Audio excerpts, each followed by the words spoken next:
This is a read-along of my best friend, Mr. Quiet, and it's written by Roger Hargreaves.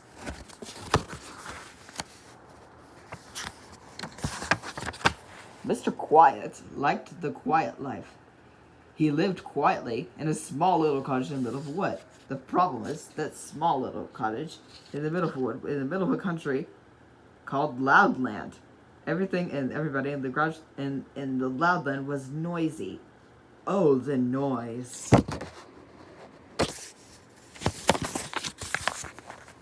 Dogs didn't go wolf like dogs, you know. They went, take a deep breath, woof! People didn't shut their doors like you and I would shut doors. They slammed them. Bang! People didn't talk to each other. They shouted at each other. Hello! They shouted as they met in the street. And you heard about something being as quiet as a mouse, haven't you? Not in Loudland. They have the noisiest mice in the world.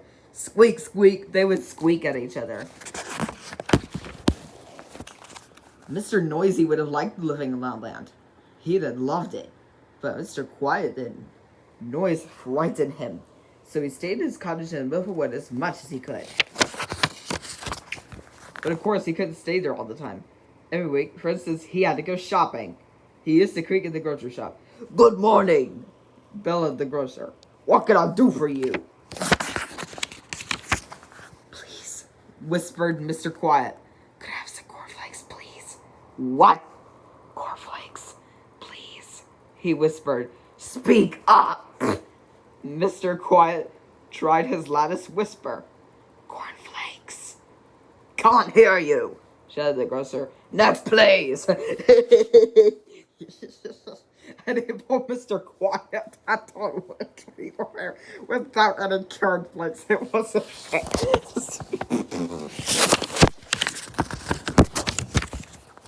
He grunted the butcher's. Please, he whispered. I'd like some meat. The butcher didn't hear him. He was humming to himself loudly and fiercely. Mr. Quiet tried again. Please, he whispered. I'd like some meat. The butcher started to whistle. It sounded more like a burglar alarm than a whistle. Mr. Quiet fled, empty-handed. It often so happened, which probably explains why he is too small. Mr. Quiet. He sat at home at night with a feeling of despair. Whatever am I to do? He thought. It's no use. He thought, I'll just have to try again. And so the following day, he went shopping again. But the same thing happened. Can't hear you, thundered the grocer. Next, please. Can't hear you, bellowed the greengrocer. Next, please. Can't hear you, roared the milkman. Next, please. I can't hear you, boomed the butcher. Next, please. Oh dear. Poor Mr. Quiet went home and went to bed, hungry. The morning after he was awakened by noise that sounded like bombs dropping. It was the loud man posting knocking at Mr. Quiet's door. Bang, bang, bang, bang. Mr. Quiet went and opened the door. Morning, shouted the postman. Letter for you. Mr. Quiet took the letter to the kitchen. He sat down to open it. He waited until the noise of the postman's steps had died away. Clump, clump, clump, clump, clump, clump, clump, clump. Yes. Mr. Quiet opened the letter in great excitement. He never had a letter before. It was from Mr. Happy in Happyland. An invitation to stay. Mr. Quiet is overjoyed. He rushed upstairs and packed his bag and set that up the very morning.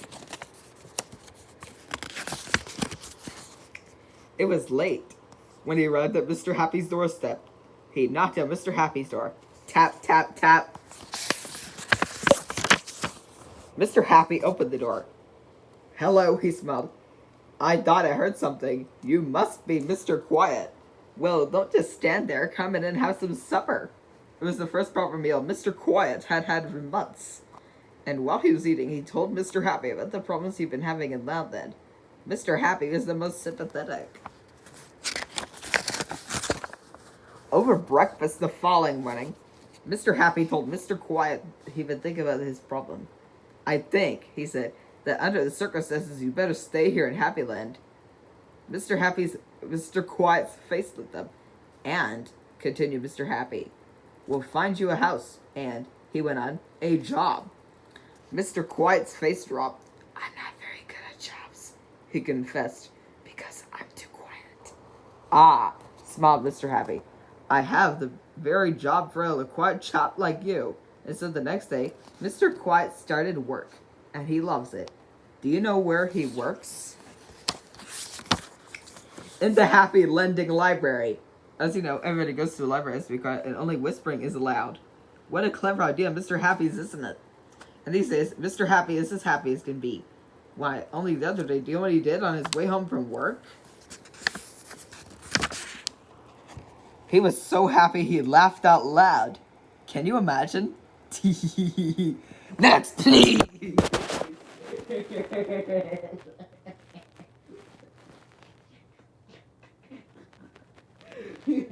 I might be doing Mr. Norton. I might have a cold. He's not Mr. Quiet. You should be able to do it.